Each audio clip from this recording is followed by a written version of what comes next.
तौसा शरीफ से खबर शामिल कर रहे हैं। तौसा शरीफ की नवाई बस्ती गाड़ी जनूबी की अवाम और किसान इत्तेहाद तौसा की जानिब से एक एहतजाजी मुजाहरा हुआ। एहतजाजी मुजाहरा की क़यादत तौसा किसान इत्तेहाद के सदर हमाद असगर गाड़ी ने की। कलमा चौक तौसा शरीफ में गाड़ी जनूबी की अवाम ने कब्रिस्तान, जनाजा गाह, डिस्पेंसरी की समेत रफ़ा-ए-आमा के रकबा पर काबिज चोरों की सरपरस्ती करने और लोगों को फायरिंग करवा के ज़दोकोब करने वाले के खिलाफ नारे लगाए।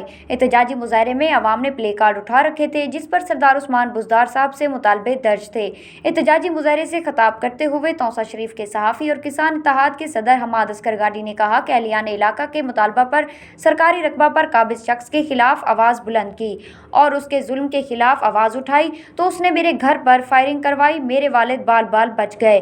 गुज़श्ता रोज़ हमारे डेरे पर भी फायरिंग करवाई। हमाद असगर गाड़ी ने एहतजाजी मुजाहरे से खिताब करते हुए कहा कि मज़कूरा शख्स थाना सदर तौसा का नामजद मुल्ज़म है, लेकिन गिरफ्तारी से बचने के लिए इदारों को ब्लैकमेल करने का माहिर है। ताहाल इसे गिरफ्तार न किया गया। इस वक्त डेरा गाजी खान पुलिस के DPO, DSP तौसा, SHO थाना सदर चोरों बदमाशों के खिलाफ भरपूर कार्रवाइयाँ कर रहे हैं, जिसके नतीजे में चोरों के सरगना इंतहाई परेशान और भोंगा लेकर माल वापसी करने वालों की रोजी रोटी बंद है। इस शख्स की वजह से इलाका का अमन दाव पर लगा हुआ है। मुझे इससे जानी और माली नुकसान का खतरा है। इस मौका पर तौसा प्रेस क्लब के अहदेदारों ने हमाद असगर गाड़ी से इजहार यकजहती किया।